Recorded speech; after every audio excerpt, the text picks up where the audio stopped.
Nice. We feel very honored that you all came tonight. Thank you very much to share this festivity with us. We called to the table tonight not only to feast on these beautiful little golden bugs and the chocolate that looks a little bit shady in these little particles, but also to kind of metaphorically draw a line under the year 2017. It's a beer falling out. To draw a line under the year 2017.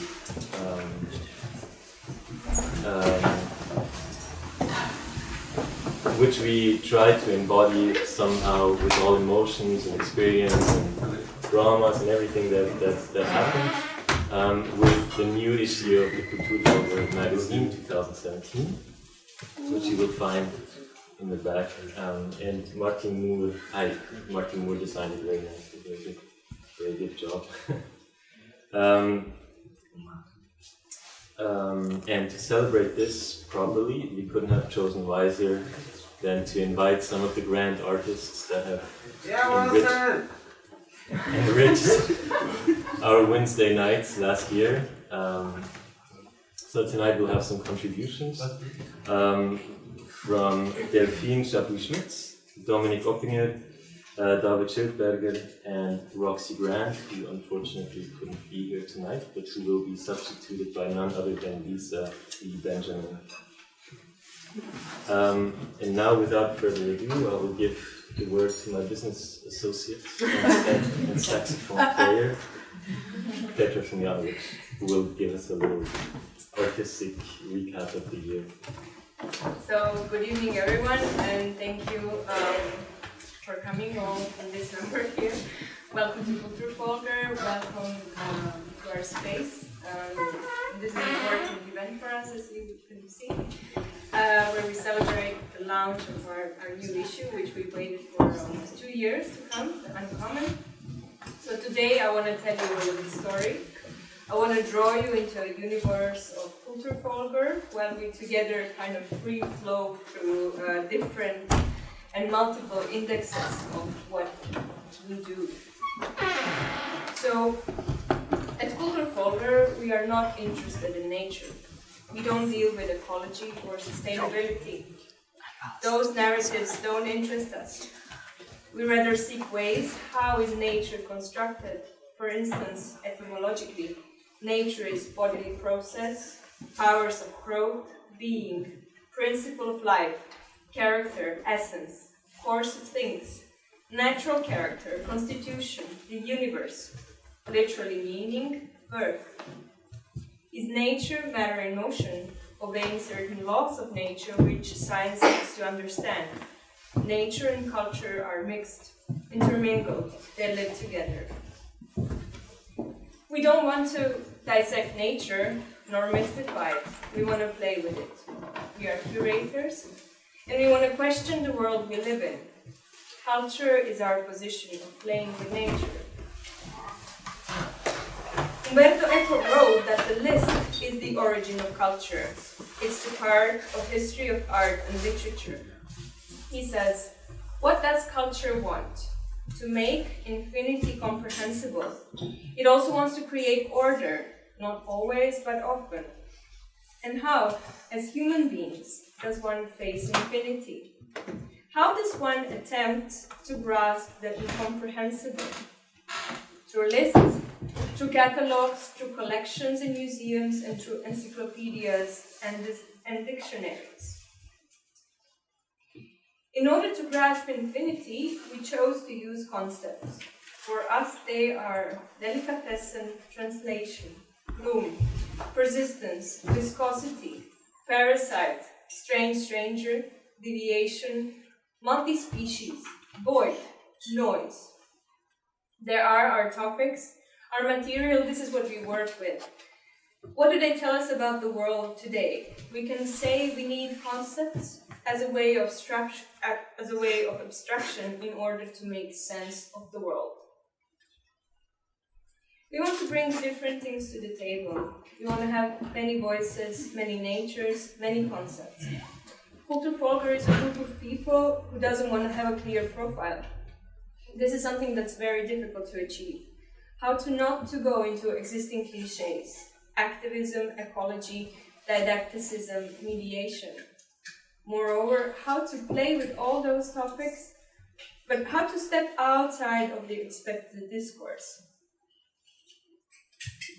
At the very beginning of the story of Kulturfolger in 2015, we went into the world with the idea of a publication in order to collect different voices, to make a list of artists, writers, ideas, and articulate with their perspectives and voices what is many natures. Making a publication shows a certain decadence that is particularly suited to art. It needs to be abstraction. It's necessary to celebrate this abundance, the beauty of the world, the beauty of the mind, even in this way. The physical format of the magazine emphasizes a somewhat random combination of imagery. Images and stories jump between the two sections, and brief texts expand their scopes. Genetics, topiary, dance, infographics, showing what is the world today. It is the big plenty we live in. So the question is how to approach world's richness. Maybe as poetry, make it impressionistic rather than definitive, make it curious rather than sensible, and a fascinating and a unique experiment, and then use the format of the magazine. As we are faced with an unprecedented amount of available information, the problem is not needing to make more of it. Instead, we must learn to negotiate the vast quantity that exists. How I make my way through this thicket of information, how I manage it, how I parse it, how I organize it and distribute it, is what distinguishes my approach from yours. Then changes brought on by technology and the internet and our notion of genius, a romantic isolated figure, is outdated. An updated notion of genius would have to center around one's mastery of information and its dissemination. So, how do we render this experiment of a new mastery? We are swimming in a notion of noise. Noise is a constant, an other, a parasite which invades us, and one which we want to capture, embody, or exploit. A sort of a consistent chaos, which is always present. The question is how to navigate. How do we put this in terms of curation? Only if we see curation as a spectrum and make an attitude with having no positions, curate 14 exhibitions in 6 months in 2016, having 50 events in 2017, and in 2018 we all have events on a weekly basis. We have different voices, young artists next to older ones, established next to emerging ones. We do it through flowers decay, through masks and myths, through glowing mushroom, through sky observations. They are just some indexes of many possibilities of understanding nature. This is our curation of what nature could possibly be. We connect geology, linguistics, and antiquity to this day in a vortex of layering of space matter, compiled from an infinite number of atoms which randomly move through environments like specks of dust colliding under rays of sunlight, merging and forming complex structures, only to diverge again in a process of creation and destruction. But then, can we take this richness of the information and put it on another level? We had in 11 months, we took 11 concepts, we indexed them with artwork of the month, thema talks, quote clubs, performances. We made sense of the world, we tell stories, we enchant, we play. The only way we can face the vastness of the world is to take concepts and to play with them. We play with words and language. One needs to translate constantly, though. It needs to encrypt and decrypt on a digital plane. But actually, just like in the medieval times, as it is moving the sacred body from one crypt to another, one needs to do it carefully and gently. But one can't simply eat the words of a language. One tastes them as well. Those who eat as quickly as possible find them a bit disgusting and repugnant. Those who enjoy, they eat like the parasite. Eat off the table of others, just like artists and curators. But there are gourmands as well.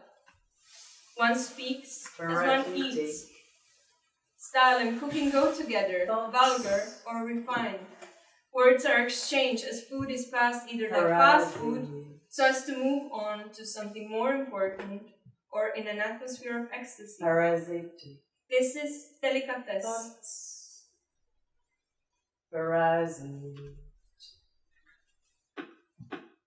Parasitic thoughts.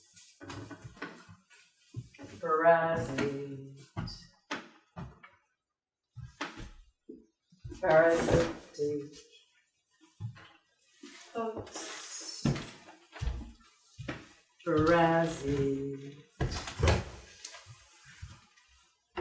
Parasitic thoughts.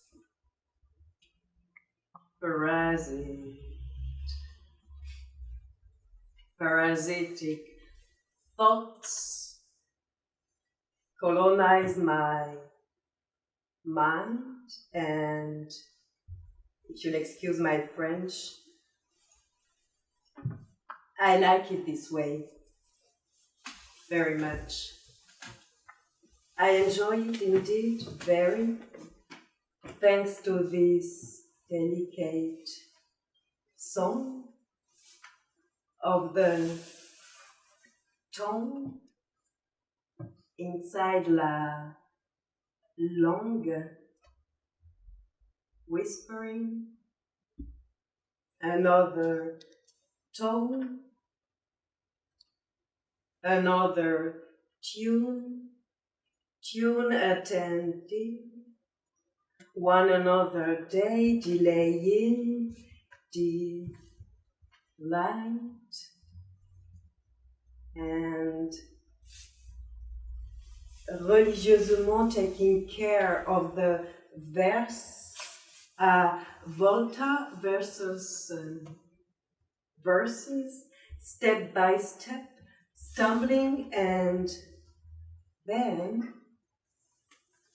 while opening the box wide, black our hands and black our mirrors, strangely muted miroir, moiré de transparence,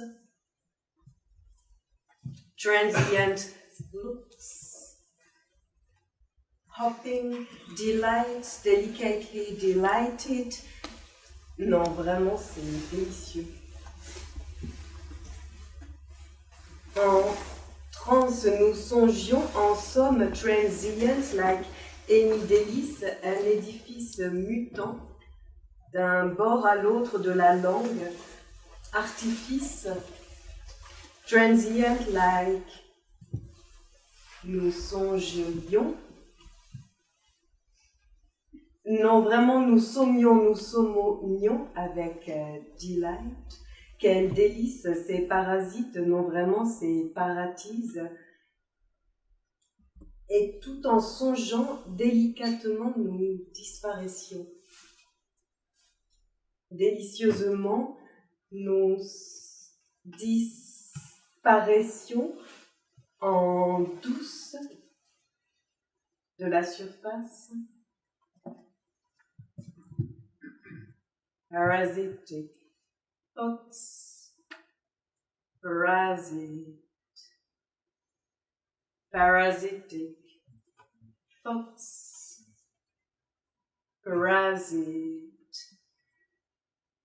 colonize my mind, and if you'll excuse my French, I like it this way very much. I enjoy it indeed, very thanks to this delicate song of the tongue inside la langue, whispering another tone, another tune, attending one another day, delaying delight, and religieusement taking care of the verse.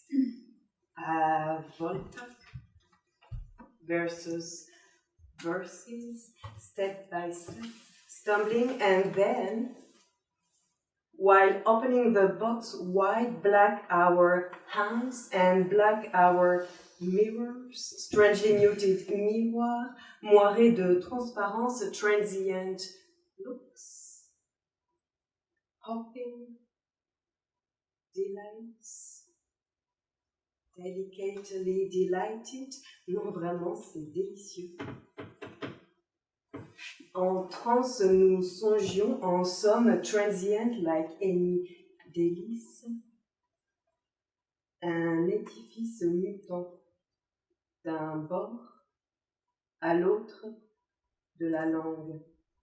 Artifice transient like nous songions, non vraiment nous saumonions avec delight. Quel délice, c'est parasite, non vraiment c'est paratise. Et en songeant, délicatement nous disparaissions, délicieusement nous disparaissions en douce de la surface. If you'll excuse my French.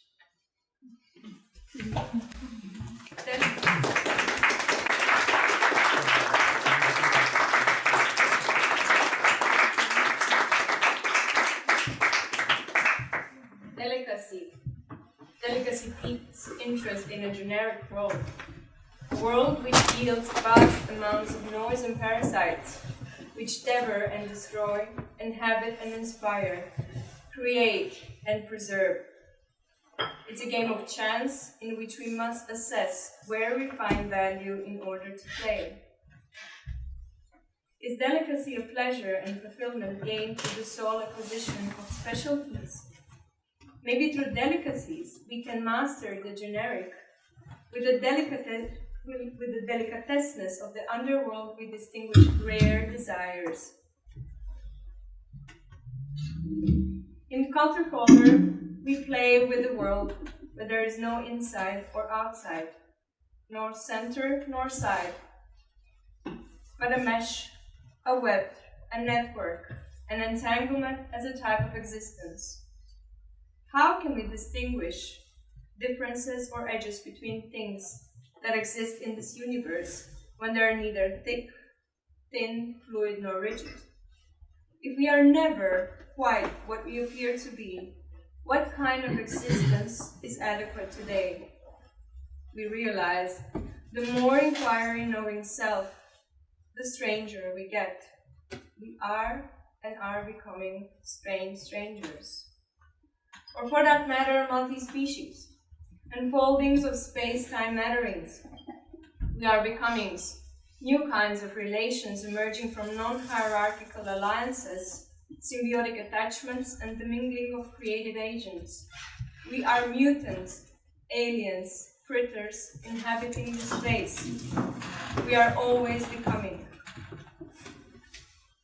Maybe we need persistence in order to deal with this vast infinity, an old world concept, following the tradition of our bodily life on earth, and its ultimate reward in the kingdom of heaven. Persistence follows linear time, a time of progression. But we want to put it back to the table.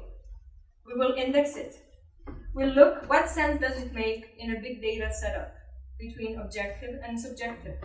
Subject and object are part of the same mutant.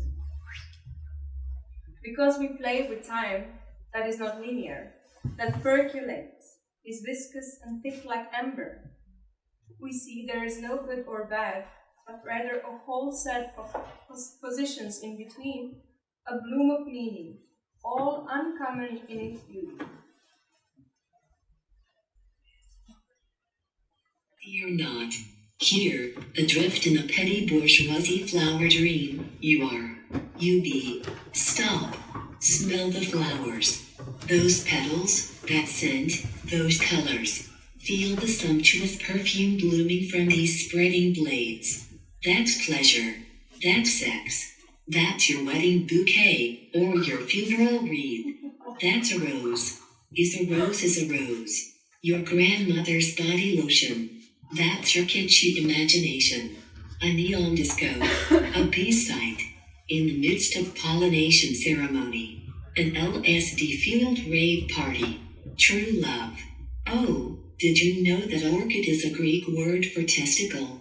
Try not to giggle next time when you see them in your neighbor's window. Do you smell decay, smoldering with the heavy narcotic aroma of lilacs? It is indole. Organic. Can you smell tar and feces? The sweetness and the rot. And the geranium, remember? A true alien, a migrant native to the universe. Instead, we are the Swiss. Don't worry, you will be assimilated on our balconies and our mountain huts. Without flowers. Without sex appeal. We would all be trapped in a leafy world and we still would not be.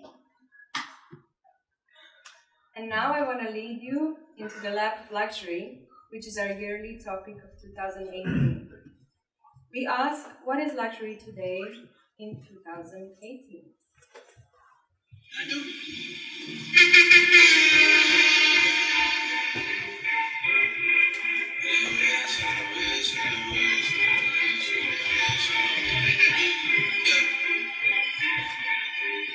been moving calm, start no trouble with me. Trying to keep it peaceful is a struggle for me. Don't pull up at 6 a.m. to cuddle with me. You know how I like it when you loving on me. I don't wanna die for them to miss me. Yes, I see the things that they wishing on me. Hope I got some brothers that outlive me. They gon' tell the story, shit was different with me. God's plan. God's plan. I go get sometimes I won't think. I go get sometimes I don't think.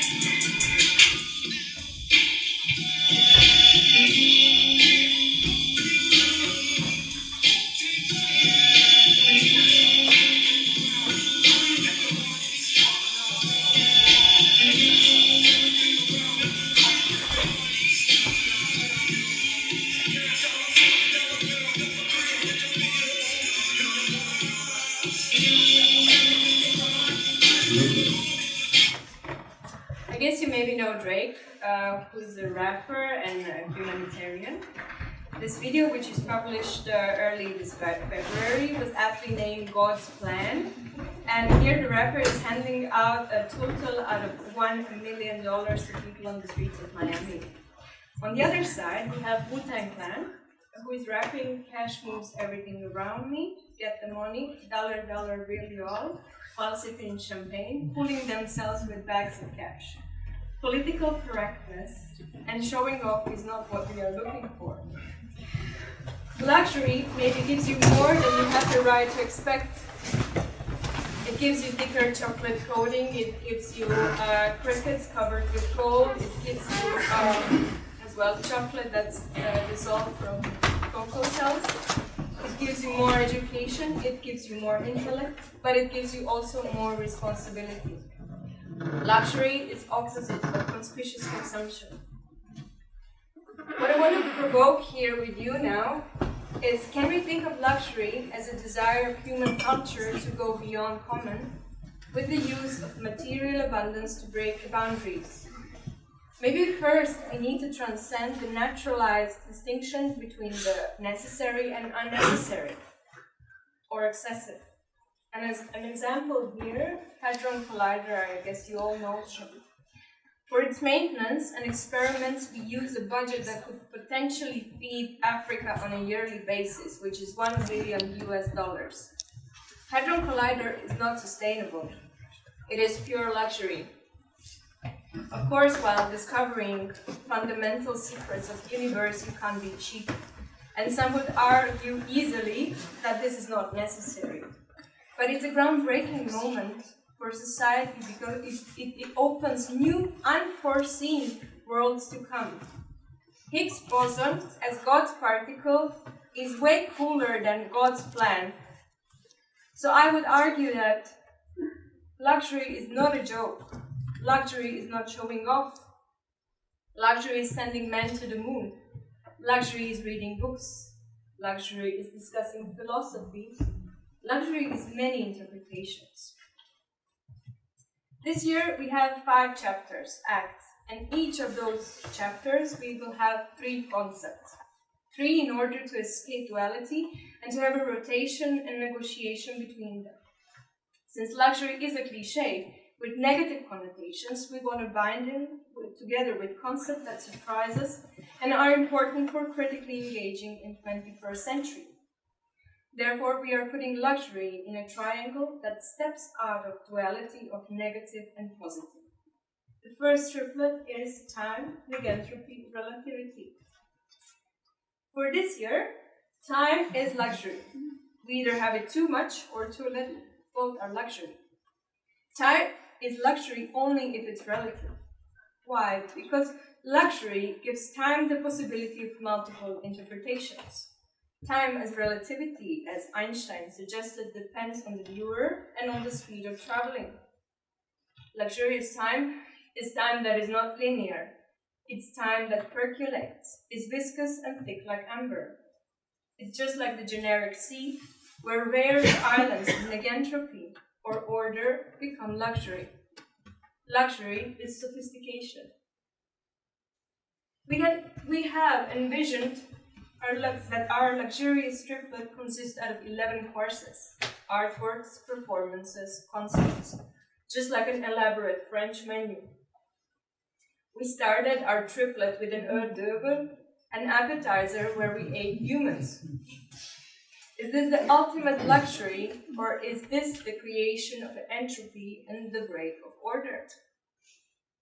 A soup followed that you could eat hot or cold, which is here to tease your delicate taste buds and stimulate your appetite. We are outside of cliches. A pair of glowing chairs open to interpretation. Is this art? Is this branding? Is this luxury? It is relative. It's a delicate performance that explores dying in the digital age. Is it even possible to die completely anymore? If you die in your imagination, then you die completely. Thinking of dying in poetic terms is luxury itself. So I would close here saying that luxury is the power of understanding concepts.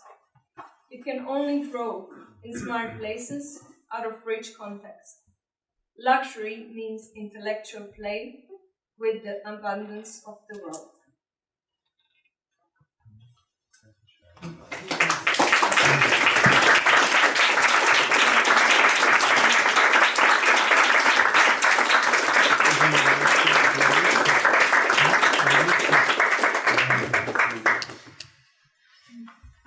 Food is essential for us, not only in the sense of an absolutely necessary material to let us survive. Carbohydrates, proteins, fats, vitamins, minerals, the production of energy to stimulate growth and maintain life. This is a fact, a function, one dimension. The starter, which makes us eager to do more, play around, imagine tastes and affections for our senses. We consume food throughout our whole life, via the umbilical cord, as mother's milk, fish and chips, beef stroganoff with a glass of wine, right up to the Last Supper with a liquid food infusion. We produce and consume the landscape where it comes from, as well as the situation of consumption, where it accompanies all social interactions. Events produce the consumer and the consumed. Cow becomes beef becomes pork, deterritorialization and reterritorialization. The way to a woman's heart is through her stomach. Provocant cliches. Breakfast, lunch, dinner, able to structure time, space, also history. Hunter, gatherer, fire, first settlements, the marketplace, division of labor, industrialization, states, trade relations, artificial climates, megacities, distribution policies. Agriculture for the masses, value, price, shopping, the welfare state. All within the kitchen as a laboratory. Analyzes, experiments, institutionalized production and distribution. Just model. A model of how to live, standards, norms, the Frankfurter kitchen. Add-ons, ornament and spices. The globalism of McDonald's versus grandmother's local specialities. A shortage, desire, wars, survival of the fittest, the limit of growth, scarcity and ethics. United global commodities. A dystopia, starvation. A local tragedy. Have you tried this diet? Bulimia nervosa. Find the next toilet, vomit, or the next fitness center. Do more trainings and change your habitus. Firepower at work. Let's find the lost paradise. Apples on offer. Romantic leftovers. Wild, natural, primitive. An image or advertisement. But how does matter become food? By cultivation, by name, by use, by tradition. But we have appetite for the new, novelty by creation, by abstraction, by domestication, by design, by branding, products, love marks and fads. By consistency, people have to like it, sweet and a little bit sour. By variety, aroma, looks, textures. With technology, tools, coding, and by our intellect. Ideas and abilities, imagination, in use of our surplus vigilance. We want pleasure and satisfaction, fun and luxuration, voluptuousness, narrations which enchant, exciting dishes which increase our body temperature. Anything mastered in a comic setup. But how to reach this? The food value chain is still linked to the ground, conserved, rationalized. How to relieve the siege? How to hack the existing systems? By doping the idiosyncrasies, actualize virtualities, celebrate the apparently irrational, la grand bœuf, sex and food, elixirs of life, no green stickers, no calories, no ideological restrictions. Let's speculate, let's experiment, let's versify, let's act differently and convince the audience. But how to evoke these events? What can architecture do for it? It usually gives shelter, provides infrastructures, produces energy. That is not enough. Forget about the recipe. Maybe communicate, transform, translate, interrogate, mediate. A new context, different cultures, identities, realities, stage actions, food and follies, landscape and pre-specific gestures. And by this, overcome the genericness. Stop the leveling down. The abundant supplies of anything, anywhere, to anybody. Make, use, extract. The new, go wild, fantastic, furious, take risks, become eager, enthusiastic, fresh, sense pleasure, heat, and other power intensities. Leave the comfort zone. Use the symbolic in order to reach the unknown. Ask data and take up speed temporarily, in between, as a snack. Digestion as a procedural mode of transformational assemblage. Internalized objects. Design relationships of ingredients. Cooking, tastes and effects. Find words. What do they do with us? From reality. Engender their talks. Virtuality is rendered into actuality. On a new logistics, I would call it. A decentralized room lease. An anti-land use. By this, reconquer the world and world sustainable. Use the sun. Define new equations, form and formulas. Containers for an abundant menu. A perfect finish. How to do all this? How to get rid of old habits? Wait, have a break. Make fun. Bread and butter, abstinence, tyranny, too simple. Get bored. There's a tremendous appetite. Actuate desiring machines. By this, boredom becomes the fuel for innovation. Think about it and say what you want. I would say sun, sugar, energy, and information, all embodied in chocolate. Gone wild in the kitchen.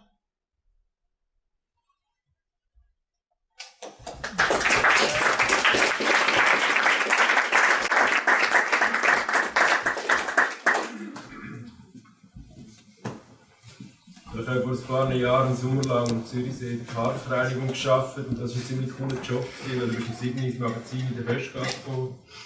Dann hat die Vorarbeiter den Fuß losgeschickt zum Fötzeln mit so einer Zange und einem Kübel, oder bist hinten auf dem Büsselwagen gestanden und hast mit dem Kübel ums Seedecke leeren.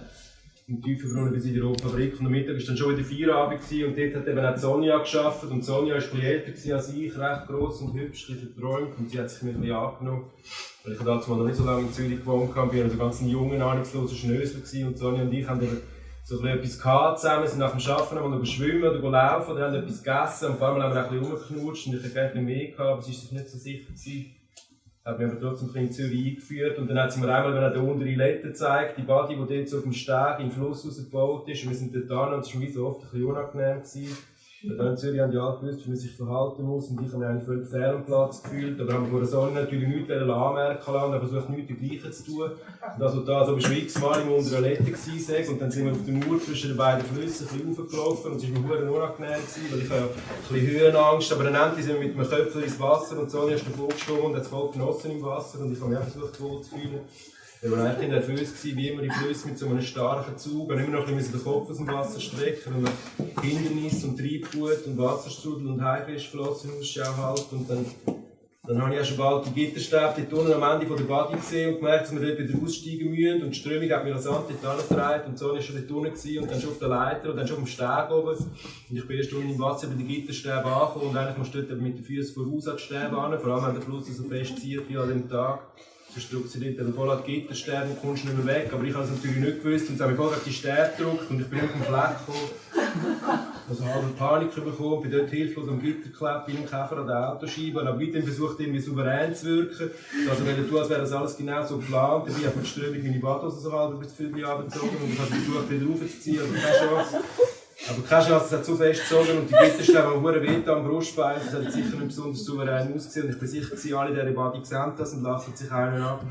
Schon wieder einer, der es nicht begreift. Und ich hätte fast angefangen zu brüllen, aber dann ist zum Glück neben der einen angekommen und hat in einem Ostschweizer Dialekt zu mir gesagt, du musst dich mit den Füßen abstoßen. Und dann hat er die gegriffen und hat die Füße an die Gitterstäbe geführt und mich mit voller Kraft abgestoßen. Und dann plötzlich konnte ich einen Fuß und den anderen zu den Leitern über und raus.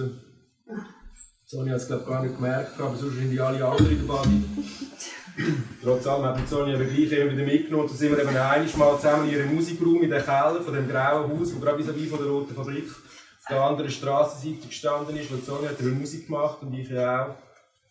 Da sind wir zusammen aber in dem Musikraum um ein bisschen zu jammen und ich habe eigentlich nicht gehofft, dass wir ein bisschen zusammen rumknutschen. Aber sie haben mir ein Lied vorspielen auf der Gitarre und ich habe eigentlich schon am Abend gemerkt, dass ich bald kacken muss. Aber ich habe mir gesagt, das musst du jetzt verheben, weil ich kann mit Schafen knutschen oder sogar mehr nicht vergamen. Sie hat dann unten angefangen zu spielen und sie war zuerst befremdet, wir zwei. Da allein im Raum und sie singt das Lied von sich, es ist halt schon eher intim, aber es hat mir auch gefallen, das Lied und wie sie singt. Und vor allem hat es mir gefallen, sie anzuschauen. Sie hat so wunderschön ausgesehen, im schummrigen Kellerlicht, wie sie so selbstvergessen die Gitarre gespielt hat.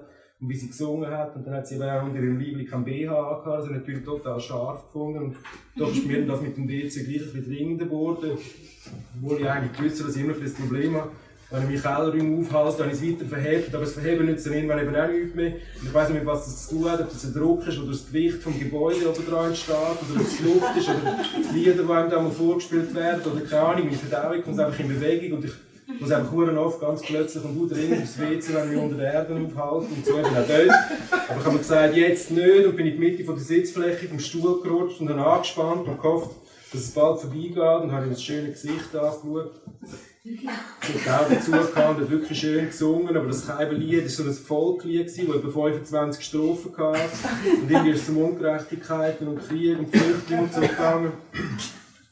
So etwa nach der 10. Strophe ist mir dann doch wieder dringender geworden, aber ich habe immer noch Hoffnungen gehabt. Sonja Hühnerhaut, da in einem schönen langen Bein, und sie ist mit der Gitarre mitgegangen, hat sich wunderschön bewegt, mit den Augen zu. Das T-Shirt ist über die eine Schulter abgerutscht und die Schulter hat im Kellerlicht geholpert und geschimmert, und ich habe plötzlich die Fantasie gehabt, dass das da vor mir eine leicht bekleidete, wunderschöne Sklavin im alten Ägypten ist, die im Kerzenlicht spielt, während ihre Herrin Kleopatra ein Bad nimmt und ich, ein junger Sklave, vor Jugend strotzend, spitz und willig da am Sitzen und warten, bis sie in den Dienst gefragt sind. Und dann ist einfach nach jedem Refrain immer nochmal eine Strophe gekommen, und dann nochmal eine und nochmal eine. Bin ich so wie beim Bob Dylan. Ich habe einfach gemerkt, dass ich jetzt wirklich aufs WC muss, dass ich keine Sekunde länger mehr warten kann. Und dann habe ich sie schweren Herzens, aber unter größtem Druck, nach etwa gefühlt 21 Strophen, dann doch unterbrochen und so cool wie möglich gesagt, ich müsste eben mal dringend aufs WC. Und sie hat gesagt, oh, das ist einfach blöd, weil es gibt wieder kein WC im Keller und ich ging am besten in den Ziegel rüber und dort aufs WC. Ich habe es schon geahnt, es ist immer das Gleiche, aber ich bin dann losgelaufen, sie haben mir den Schlüssel mitgegeben. Und schon auf den Stegen habe ich realisiert, dass es das mal dringender ist als sonst. Dann habe ich blöderweise angefangen, die Stegen aufzurennen, und beim Aufschliessen von der Ausgangstür ist mir dann noch der Schlüssel runtergefallen. Dann habe ich wirklich gemerkt, dass es das mal nicht gut kommt. Und bevor ich überhaupt im Gebäude draussen war, hat sich etwas durch meinen Darmausgang durchgeschoben und ich habe das Gewicht in meinen Unterhosen gespürt und eine warme Nässe auf der Haut. Mein Puls war am Rasen und es war mir zum Heulen zumute oder eher etwas zwischen Heulen und Lachen. Aber ich bin weitergelaufen aus der Tür raus wie ein Roboter, zwar mit verschissenen Hosen, aber so, als ob ich ein Ziel hätte, so wie ein Roboter mit einem Ziel. Und als ich dann den ersten Schritt im Freien gemacht habe, hat sich gerade der ganze Rest aus meinem Körper rausgepumpt. Ich habe keine Kontrolle mehr, ich musste einfach gehen. Und tief in mir jetzt nicht ein unangenehmes Gefühl von Kapitulation, von Aufgeben, von endlich ist es vorbei, jetzt geht etwas Neues.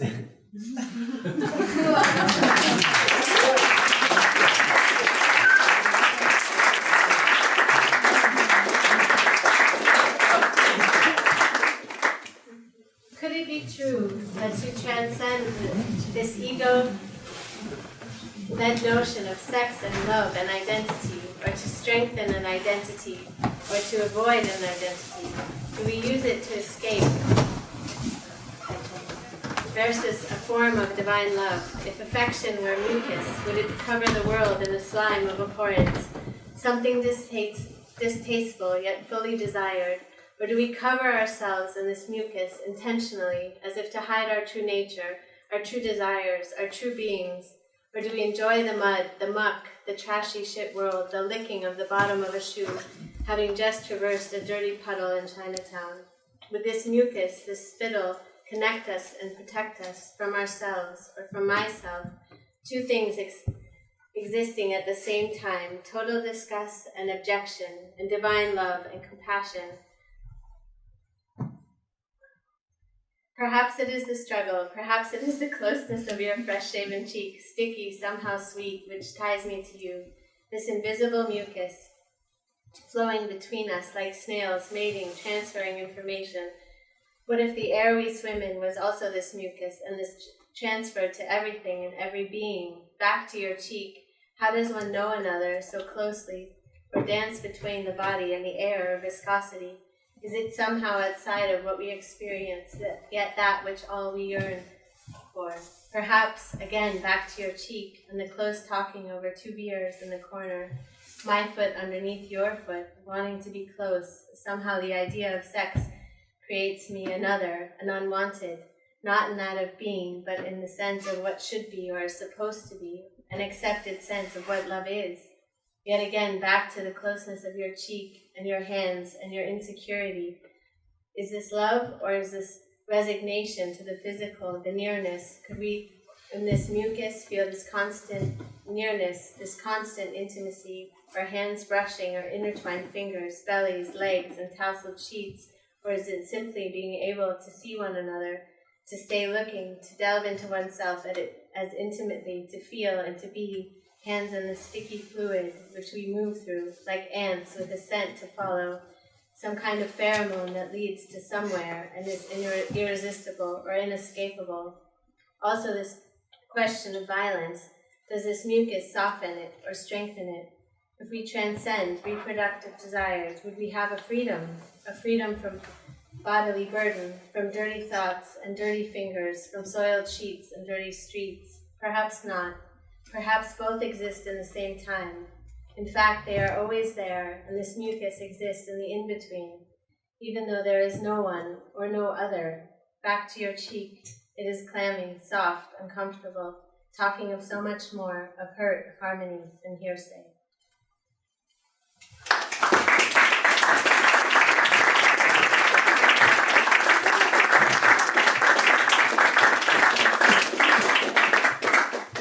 So thank you again, everyone, for coming. That was all from our side, and please stay around. We have a very special DJ for tonight. DJ Hello. Have a beer, take a look at the magazine. The price is 15 francs. I hope you like it. Stick around still with us, ask us questions, and enjoy it for tonight. Celebrate with us. Thank you, everyone.